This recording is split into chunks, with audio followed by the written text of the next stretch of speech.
Hi there, welcome back to my channel. I'm Catherine from Canada. Welcome to a bit of my day. And if you're not new here, welcome back. I'm still recording ahead of time. So unless you're following me on Instagram, I don't have any news yet on how I'm seeing the world right now, but hopefully it's really great. So I'm going to do a bit of work on a strange story right now. I did my cleanup with the soft eraser that I often do, and it removed one of my favorite things. And that's okay, because it helped make a decision for me. The wax that was here, you can still see the dots from it. It was wax. In using the soft eraser to remove the grime, which is a really, really great little thing to do. There we go. Which Nancy taught me. I do not take credit for this. Nancy taught me that, especially on a book cover that you are very nervous to apply anything wet, even alcohol or vodka or definitely baby wipes. On a book this worn out and old, I wouldn't use a baby wipe on this. I promise you, you're going to remove the dye from the fabric. So a soft eraser will get rid of much of the grime, and will also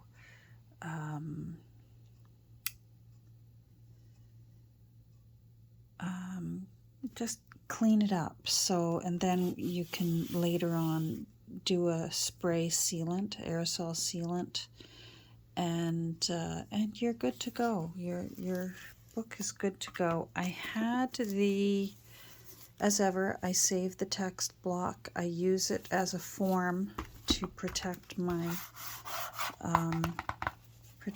spine shape. And I had it in there while I used the eraser on the spine. Think about it. If I was using this and I was pushing down, I'm going to ruin that nice slight little curve that I worked so hard to create. It's just a gentle little curve there, and I like it. So anyhow, it erased, it rolled the wax right off. But you know what? That made my decision as to where I'm going to put my drawer pull / label. So I will be able to put it right here because now there's nothing preventing it. Yes, I am one of those grungy journal creators that likes things like splotches of wax that got dripped onto a cover. I like it. So I was sad to see the wax roll off, but you know what? It obviously was meant to be, because I guess that's what I needed in order to make my decision on putting the drawer pull there. This guy. So I was hesitating putting him there because he was going to cover up my little beloved wax splotches, but now there's nothing. It's just, it is what it is. So there's just no need to worry about it. And the way these work, in case you're wondering, in case you haven't been around for me to use one of these drawer pulls before, I'll show you, I will explain to you couple of the ways that you can make use of the drawer pull. In addition to being able to put your label in there, whether you just write journal or whether you write the years that you wrote in it, or maybe your journal has a title, recipes, family stories, that sort of thing. So, and there are several different ways that you can use this hook, because think about it, what it's meant to do is to go on to a file kind of drawer, and you can write the contents that are in the drawer, and this is the handle for pulling it open. But in this case, it's going to help keep your book closed, especially if your book is possibly going to have an alligator mouth. It can pull it together. Let's imagine that this is what I'm going to use.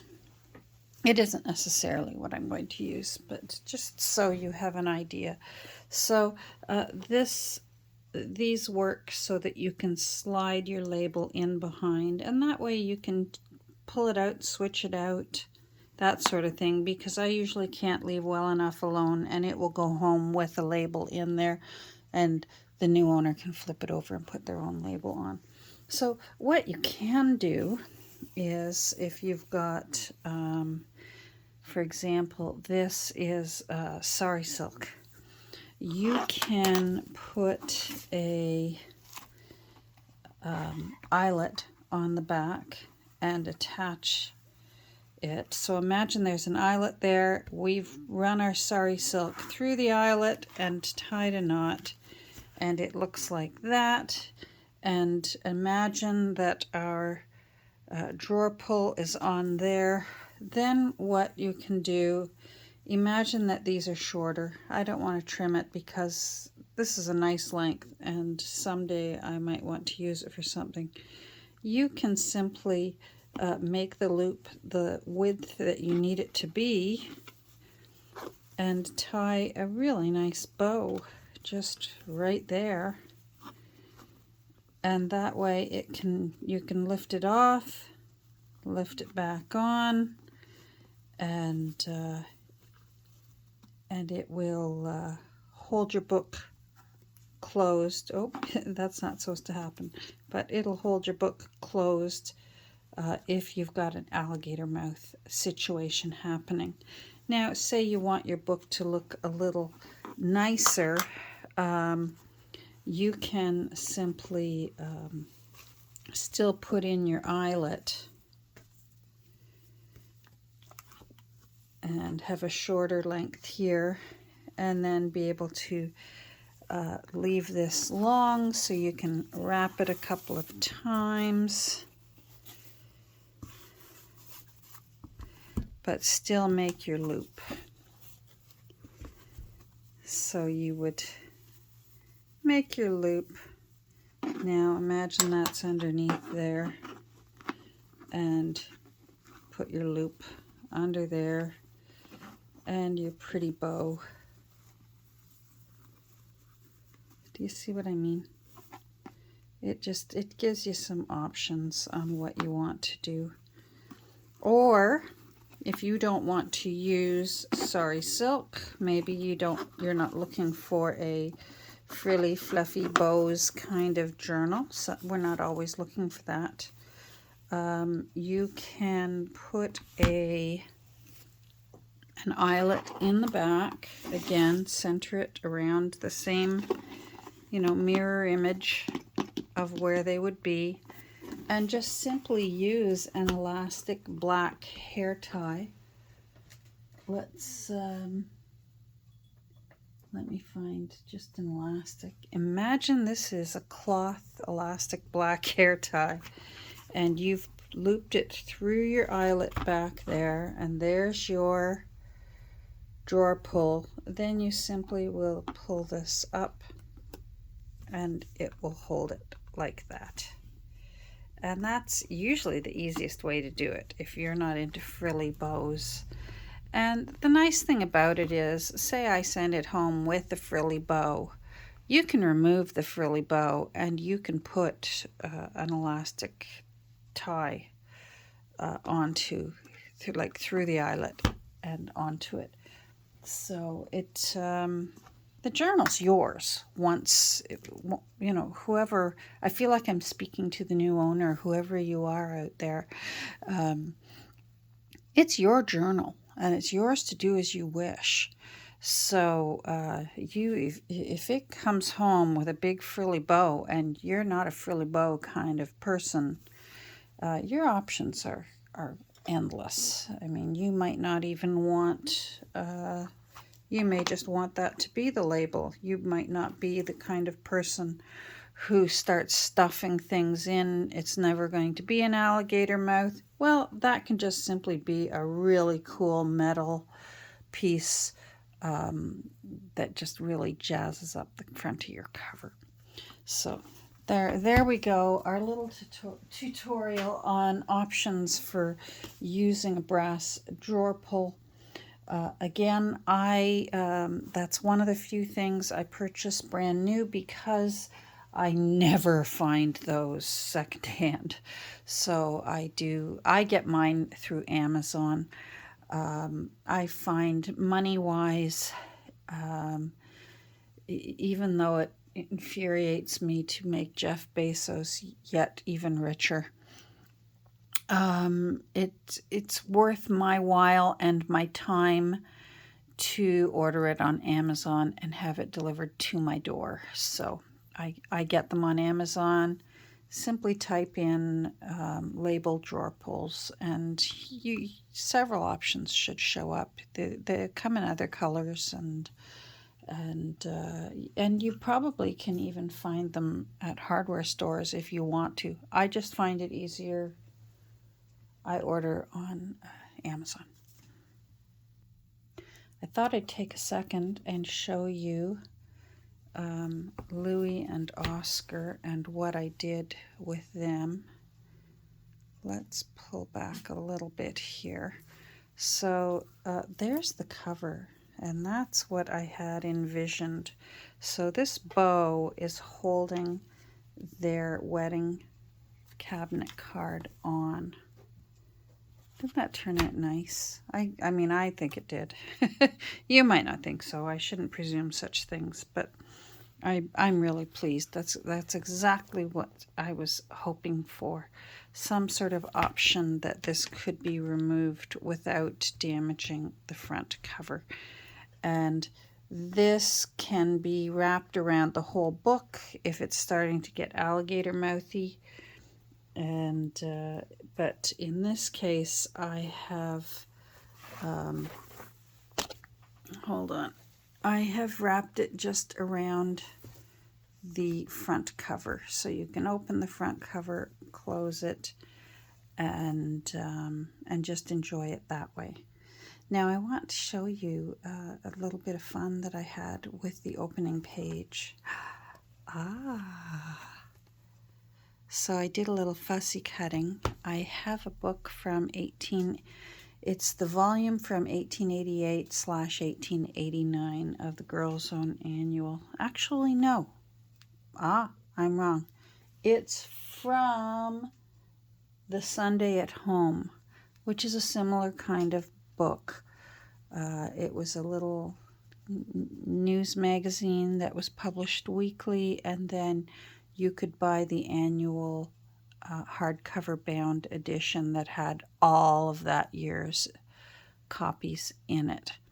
And so that's, and it also is from, I don't know why, I didn't get them at the same store, but they just happened to both be, hold on, she's into something here. Honey, you've got to stay out of there. You can't have that. She's trying to get into my recycle blue box. Hey, nope, place.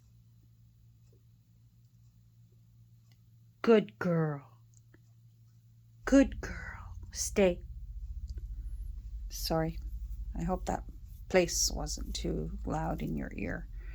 but I have to use my serious mom voice with her sometimes so that she knows that mom means business.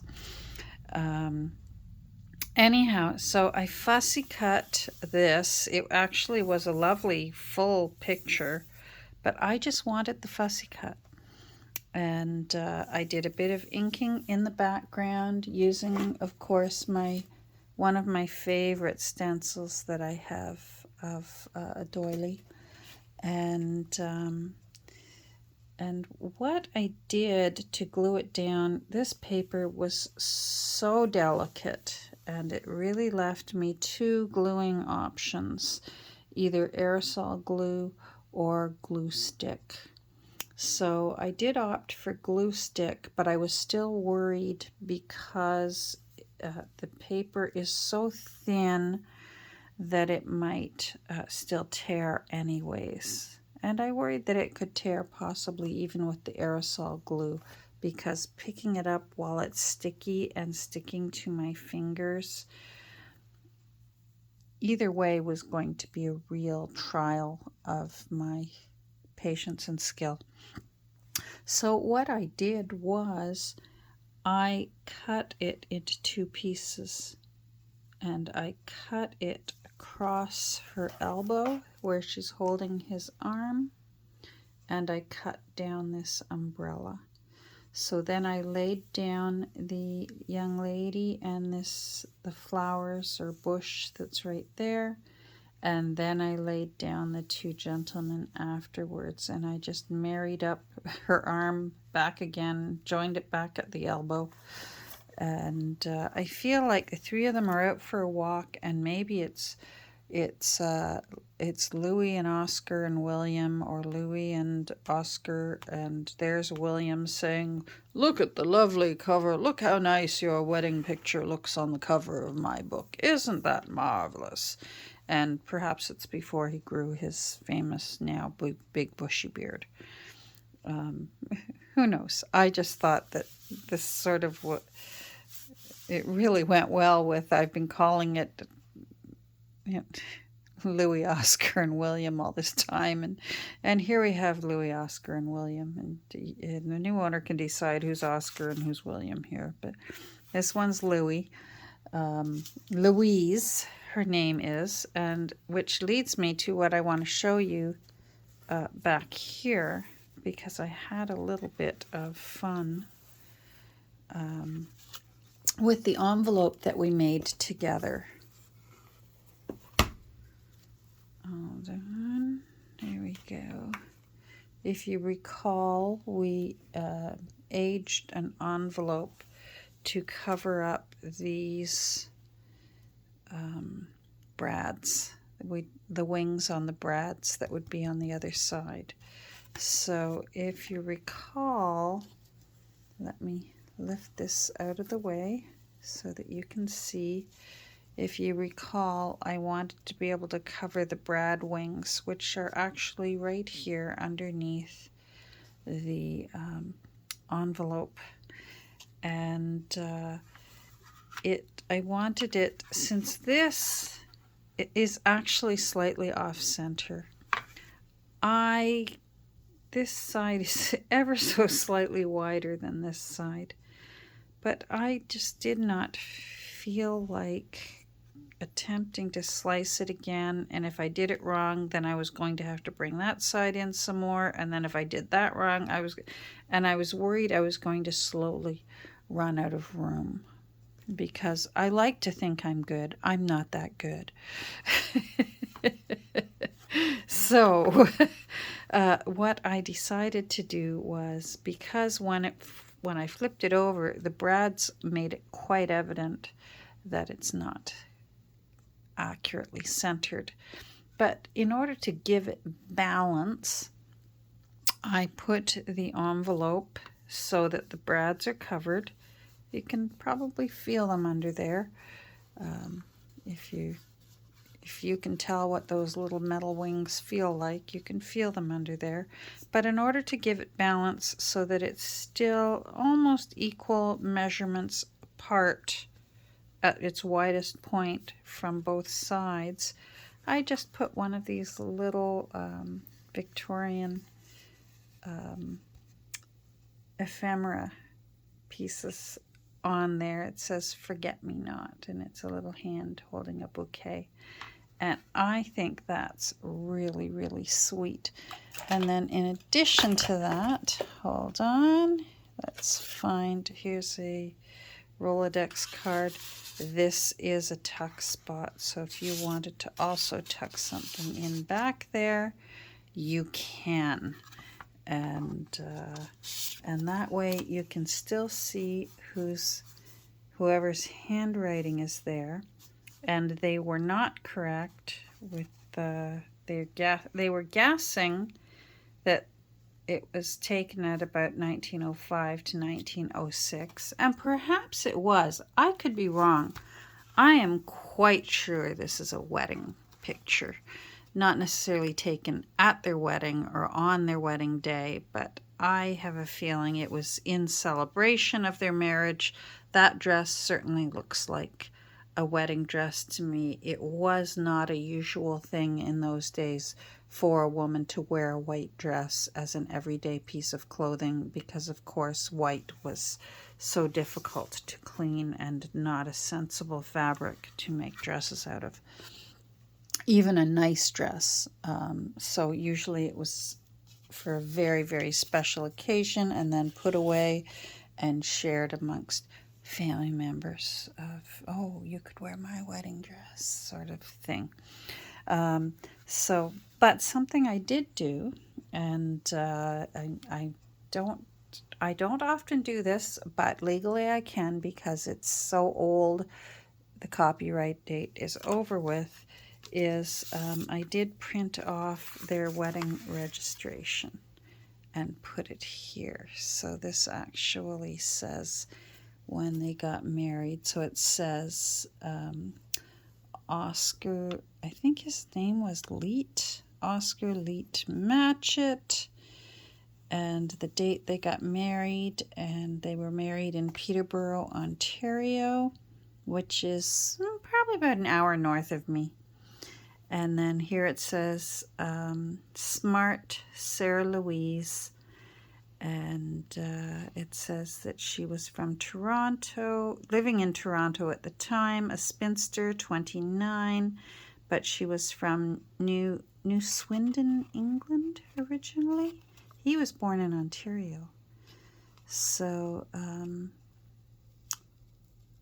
anyhow, I just I think that's pretty cool. And September, the wedding was September 8th, 1908, and registered on September 9th, 1908.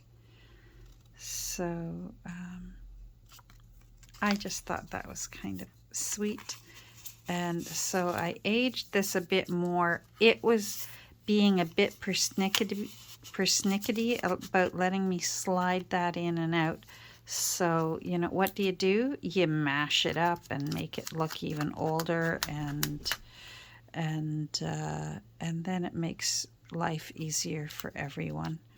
I'm still thinking of putting something here that I could tuck it in and out of.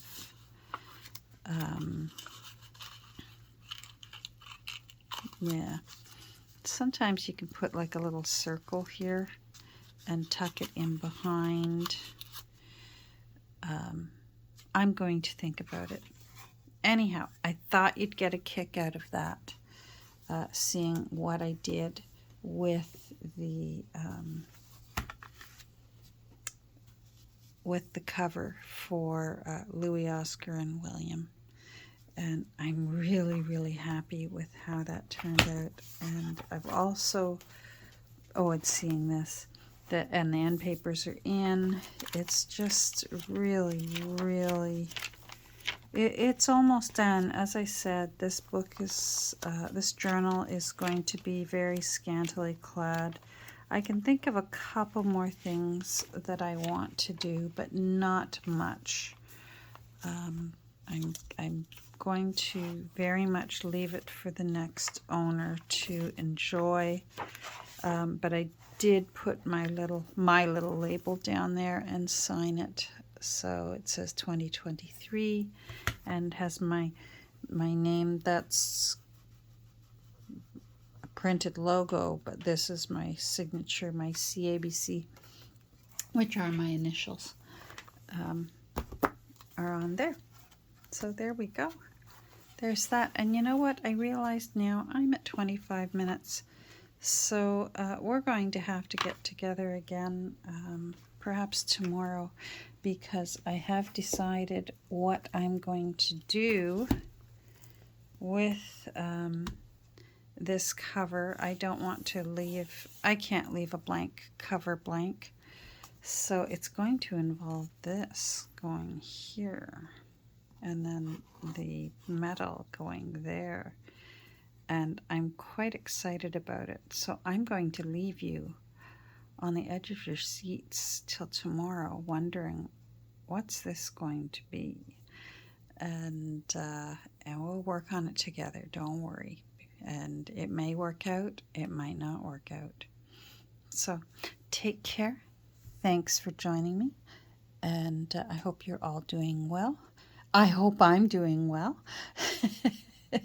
As I said, I'm pre-taping, so I actually haven't had my cataract surgery on my left eye done yet, but he did a marvelous job on my right eye, so I'm expecting similar excellent results for my left eye. All right, we'll talk soon. Take care. Thanks for joining me. If you get a chance, hit like down below and say hi. And that really makes a difference in helping pay for my glue. So it's fantastic. It honestly, YouTube keeps track of when you click like and when you make a comment. So I appreciate whatever you can do for me, and I'll say hi back. Bye.